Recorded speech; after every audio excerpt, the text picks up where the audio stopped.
Several biotech companies are beginning clinical trials now of vaccines and treatments as the coronavirus continues to spread at unprecedented rates worldwide. For more insight on this, we're going to bring in former FDA Associate Commissioner. He's also president of the Center for Medicine in the Public Interest, Peter Pitts. Peter, thanks so much for joining us today. There's this race across the globe.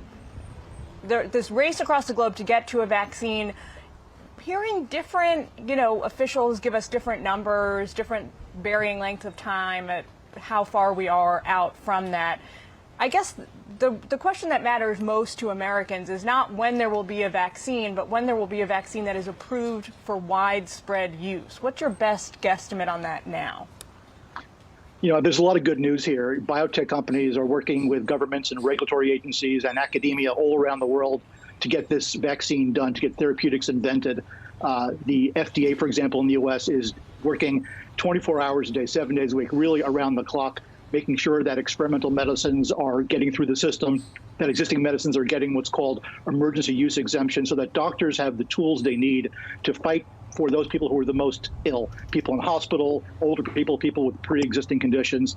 So we have things like chloroquine, that is both undergoing solid scientific research as well as being used in clinic right now. Obviously, you can't base these things purely on anecdote. The plural of anecdote isn't data, but we're doing the right thing when it comes to testing. Again, similarly, whether it's testing that show positive or negative, or whether it's plasma antibody testing, those tests are being sped forward. But my guess relative to a vaccine is probably 10 months to a year. And for vaccines, that's pretty fast. So I think there's pretty solid cause for optimism.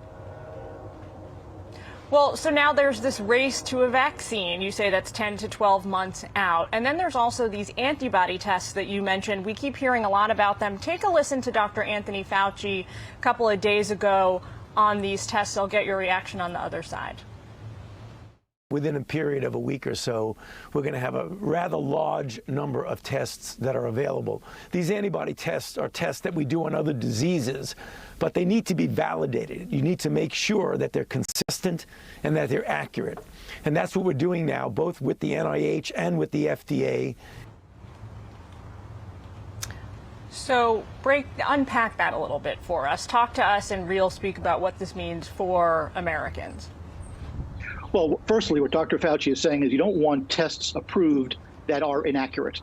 You want to expedite but not rush. And that's what's happening right now. And that's a finesse. And it takes a team effort, both government and private industry, to make sure it's happening, and it is. But the importance of these antibody tests is it doesn't necessarily show whether you're positive or negative. It shows whether or not you've already had the disease. And that's important really for two main reasons. The first is that the blood plasma, the antibodies from people who have already come through to the other end of the tunnel, might give patients a bit of immunity. It might make the course of the disease a little easier to handle. Equally important, it'll give us an idea how many Americans have already had the disease. And that's a key data point relative to when we can reopen our economy. There's this continuing saga, for lack of a better word, with hydroxychloroquine. President Trump keeps touting it in the task force briefings as a viable treatment. He wants more people to start using it, but a lot of medical experts say it hasn't been tested enough. It's been tested, but not clinically. What's your take on that? The data that's out there right now is purely anecdotal. There's no real solid science behind it that you can build a foundation on, but we're collecting it. Should it be used?